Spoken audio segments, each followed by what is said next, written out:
To bari mu soma da jaridar Le Sahel Dimanche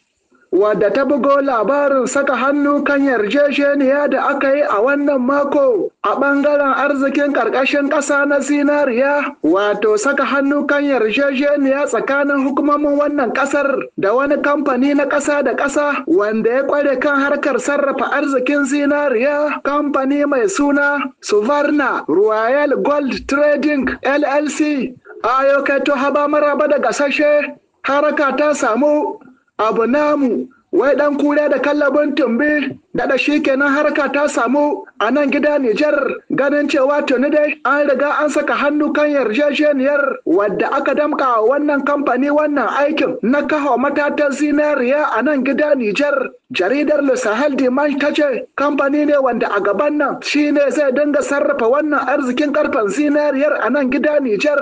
Kamfanin ya tace ta sannan kuma ya dinga sarrafa kayayyakin ado na zinariyar dudai a nan gida Nijar, danginsa 'yan kunne, 'yan warwaru, sarƙoƙi, mundaye da zabba na zinariya da ma gina wuraren hada-hadar waɗannan kayayyakin na zinariyar. Ta ce habayo shi kenan daga yanzu kan ba wai a dinga tono arzikin zinariya ba kaɗai ne fa a Nijar.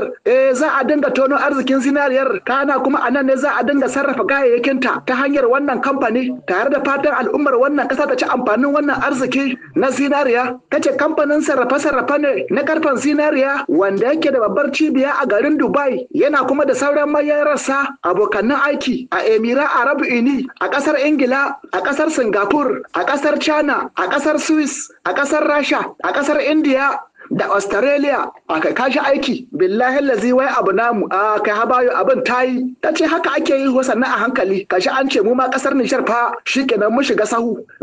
dangi cikin sahun manyan ƙasashe masu tunƙaho da arzikin ƙarƙashin ƙasa. Allah to kuma da zancen kake so mallam. Yayin da kuma ana haka a ranar 18 ga watan Abril ne wannan da muke cikinsa, mai girma shugaban ƙasa Abdurrahman Chani ya saka hannu kan wani ƙudurin doka na kawo majalisar shawara ta ƙasa CCR. Jaridar L'Actualité ta ce tarin wakilan al'umma ne daga sassa daban-daban na wannan ƙasar majalisar za ta kumsa da mambobin biran majalisar waɗanda ƙudurin dokar shugaban ƙasa ne zai naɗa su. Ta ce kamar dai yadda sanarwar babban magatakardar gwamnati ta sanar, wato wannan majalisar shawarar za ta kumshi kwamitoci guda 6 na fannoni daban waɗanda dukkaninsu ayyukan da za su yi za a sanar wa al'ummar wannan ƙasa. Jaridar Lokanar Amfiri ta ce daman ko kagawa ƙasar Nijar ce ta yi kingi a cikin ƙasashen mambobin IOS wadda ba ta da irin wannan majalisar shawara ta ƙasa, ko da yake dai ma ta ce ba wannan bane karo na farko da ƙasar Nijar za ta kawo irin wannan majalisar shawara ta ƙasa. Ta ce an saba ganin irin hakan, musamman ma ta ce a lokacin mulkin soji bayan faɗuwar gwamnatin demokaradiyya. Sannan ta ce sai dai kuma abin tashin hankalin a nan shine na ganin irin yadda yanzu haka a waɗansu yankunan wannan kasar ake ta gani da kuma shin cece kuce da cin kanin juna tsakanin waɗansu al'ummar wannan ƙasa gurin zaben wakilin da za a turowa daga wata jiha da sunan jiha ya zo cikin wannan majalisar shawara ta ƙasa. Ta ce ka duba ka gani fa ka je da ake ta ji a saman yanar gizo, saman rezo sosiyo, ana ta jin korafe-korafen waɗansu al'umma fa, nan wannan ya ja can, nan a ja can, nan ka ji ana ce mu ba shi muka ɗauka ba, wancan mu ba shi muka zaɓa ba, mu ba mu ce wancan. To ta ce to da Allah ka ji fa. Ta ce wannan alama ce ta cewa dama waɗansu 'yan ƙasar fa ba wai aikin ƙasar ne ba a gabansu, ba su zo su yi wa ƙasa aiki ba ne gabansu. A'a dama ta samu wai an ce ga majalisar shawara ta ƙasa za a ga hawai ana ta cece ku ce a jana. Ta ce waɗansu maciya ce suke nema fa inda za a samu alasa a sada to kuma da kai dai to don haka ta ce yana da kyau a yi bincike na kwakwaf a diba a gani waye dace, waye ya cancanta, wa abba ya da balshe, waye bai taɓa yin ɓaren ma ba, ko ya yi wacaka da dukiyar ƙasa, ko ya yi ɓartaya. A diba a gani a tantance mutum, saboda kaga da ita wannan majalisar shawara ta ƙasa da za a kahawa ba ƙazama ba ce, ba ta buƙatar ƙazami a cikinta. Ta ce a diba a gani da kyau, an gano wani mazuru a ciki ko wani angulu ko shahu da aka san cewa yana da balshe a tare. Jaridar ta waɗi ta ce a tsaya a tsane tsaf, akwai 'yan ƙasa masu kishin ƙasa masu ƙaunar ƙasar nan waɗanda aikin ƙasa suka sawa gaba, a cikin maza a cikin mata akwai. Ta ce don haka ne kake jiwa tun a kwanakin baya al'ummar ƙasar Nijar musamman ta waje diaspora aka yi tajin waɗansu a saman rezo sosiyo suna kiran shugaban ƙasa Chani cewa idan za a naɗa shugaban wannan majalisar shawara ta ƙasa a ɗauki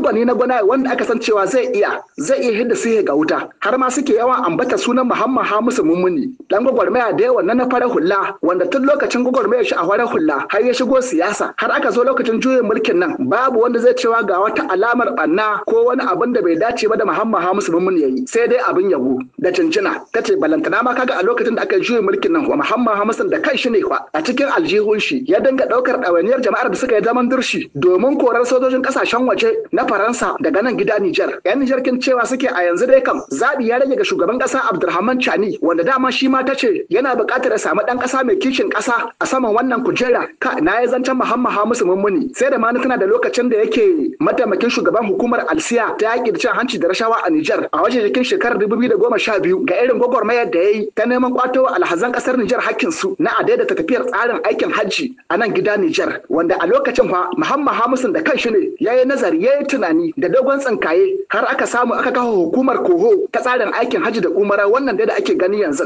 Koho da wannan Muhammad Hamisu Mummuni ne wanda kanshi shi ya tsara komai a lokacin saboda ya ga cewa ana fama da matsalar aikin hajji in an tashi daga nan gida Nijar alhazai aka je Saudiya tun daga nan a je can a komo matsala kuka yau kuka gobe daga ran nan ne Hamisu ya ce to ga abin da za a yi ya ba da shawara ga tsahin magabatan kasar suka ba shi haɗin kai ya fiddo wannan tsarin har aka samu aka kawo hukumar Koho shi da Muhammad Hamisu Mummuni kaga kenan ko nan ma dai kai mutum ne wanda za a yaba ma wannan karaman misali ne wanda tunawa ne akai kaga kenan ba karaman ma'aikacin kasa bane ba karaman dan gwagwarmaya bane in dai da sunan kasa ne cewa da shi Muhammad Hamisu Mummuni ka nan ko kana gani mala wani dan Nijar ne aka zaba a kungiyar wasannin motsa jiki taekwondo na kasashen Afirka baki daya kai masha Allah jaridar Nijar Entar Abdo ta ce a wannan mako ne birnin Addis Abeba na kasar Ethiopia ya karɓi bakuncin babban zaman taro na zaben shugaban kungiyar kasashen Afirka ta wasannin taekwondo inda anan ne Allah da ikon sa mahalarta zaman taron masu zabe suka zaɓi dan Nijar Elhashi Idda Isaka a matsayin shugaban wannan kungiya ta wasannin taekwondo Afirka zaben shi suka yi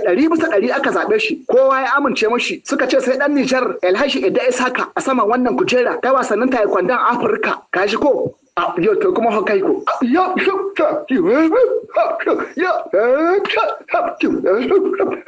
kai dan jarida kai ta ka hankali kai wanga ba hankali dan jarida tsaya ga magana da tsaya ga dimin karkashe kai asarar ka hada